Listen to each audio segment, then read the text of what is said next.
How's it going, guys? I am Amanda Faye, and Matthias is currently out with J. Fred and Mike, and they're out at IKEA pricing things for their new office space. They're going to get ideas and figuring out what they want to do with the space, and they forgot the camera, so I'm just filling you all in. So that's fun, and I'm just here with the baby, but actually Matthias's mom is here right now downstairs taking care of Luna so I can catch up on some sleep. Surprisingly, I feel pretty good today, and last night was a pretty easy night with her, but the night before was very tough. I'm not sure why it was so much tougher. I feel like she's just been a little fussy, and I think she's going through a growth spurt because I looked up online the growth spurt like timelines, and I think she's going through one right now. So she's just like, it's just a little more difficult for her and for me at the moment. So I'm just hoping that we're kind of on, I forget how you would say it, like downhill, so things are gonna get easier. I don't know. We're coming around the bend of my brain. It's not working right now. So she's here watching the baby so I can get some sleep. I just fed her, so she's all good, and then I'm just gonna take a quick little nap until I have to feed her again. But I feel like I haven't really been in the vlogs too much lately, which is to be expected because I have so much other stuff going on at the moment. I just can't even think to vlog. And I can't even, like, sometimes, like, I don't want to be in the vlogs right now just because things have been so emotional. And I honestly, like, did not think that it would be so hard after giving birth. And I think it's like way more difficult because, for one, your emotions and hormones are going crazy. Like throughout the entire pregnancy, I felt like, okay, I'm good. My hormones, they're pretty stable for being pregnant, and like even Matthias said so too. It was pretty much up until like the last couple weeks before giving birth that I was just like, okay, I was turning into a wreck because I was just like being impatient, and my hormones were going crazy. I was just like, when is she gonna come? I'm so uncomfortable, and all that stuff. And if you've been pregnant before, I'm sure you totally understand where I'm coming from. But before that, all of my hormones were pretty stable. Like they were like the same during pregnancy as when I wasn't pregnant. But now, like after giving birth, oh my gosh, my hormones are just like crazy. So like most of the time I'm like crying and just, I don't know, just don't want to be on camera. So I think they're leveling off. I think it's like Luna's almost 3 weeks old. So I'm just waiting for the hormones to just get better and for her to, I don't know, they say it gets better after like 6 to 8 weeks. So I'm just waiting on that. But I'm just thankful for all the help that everyone has been giving us. Family and viewers included, with all of your tips and everything. So thank you. But I don't know, I just thought I'd say for anyone who wants to have a baby or is trying to have a baby right now, I honestly didn't think it was going to be so difficult after she was born, but I think it's been more difficult because you're recovering, you're trying to learn how to breastfeed if you guys are wanting to do that, and it's like painful, and now like I have baby wrist, I guess is what they call it. I don't know the actual technical term for it, but like when you're holding the baby, like your wrist is like always in like one position, or like when you're picking up the baby and stuff like that. So like now my wrists are killing me, and I'm trying to ice them and trying to prevent any like more damage to them. So I don't know, there's just like so much going on with hormones and with like pain that it's just like also overwhelming. So I'm hoping that that stretch is like almost over and I can start feeling like a person again. So yeah, I just thought I would say that if you're planning on having a baby, just accept all the help that you can get, which I know Matthias is always trying to get me to ask for help, but it's like something that it's hard for me to do, to ask for help when I really need it. I'm always the one that wants to give help and like help other people, and it's like hard for me to accept help for myself because I don't like it. I don't know, it feels weird when like I have people taking care of me. I don't know, because I'm always used to taking care of other people, and that's what I like to do. So it's just like a weird dynamic shift.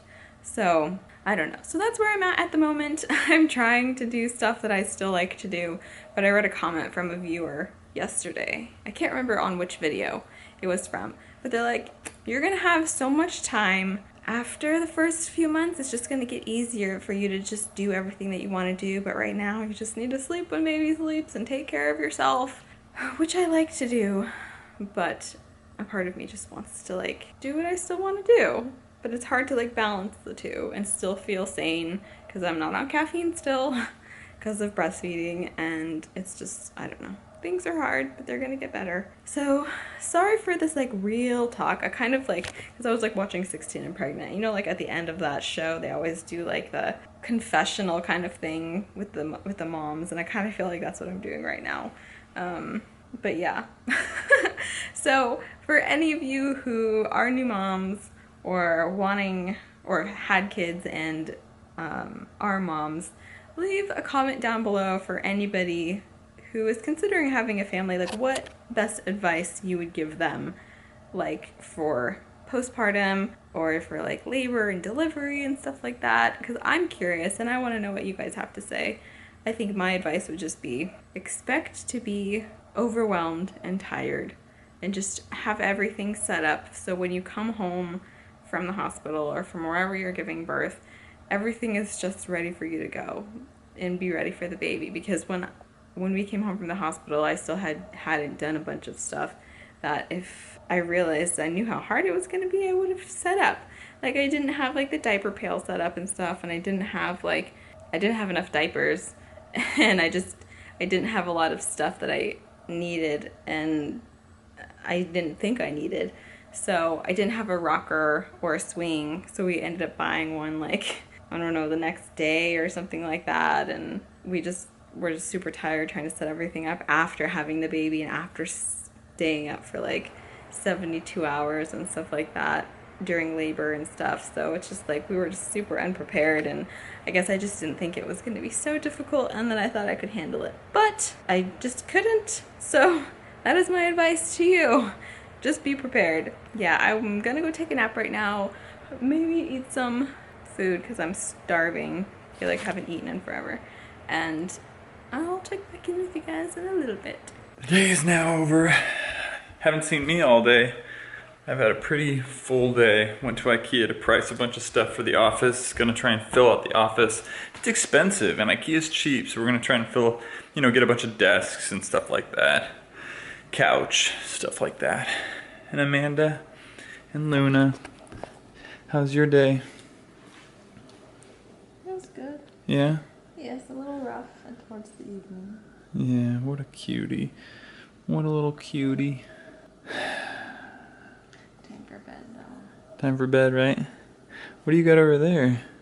I found my chocolate ice cream. Oh, I couldn't find it. Yeah, there wasn't very much left in it. What is that, coconut? Yeah. Do you like it? Trader Joe's chocolate coconut. It's the only good coconut ice cream. Oh yeah?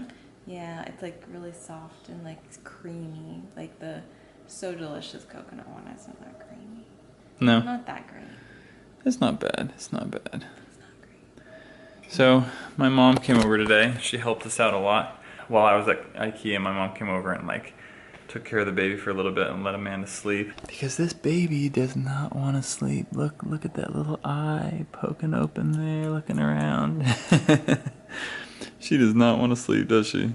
She does, but she just wants to be held. Yeah. Which I don't blame her, because every time she goes to sleep, I end up putting her in the rocker, so I can either get some sleep or get some stuff done. Yeah. And I think she just wants a little bit of... Hey, little baby. What's that?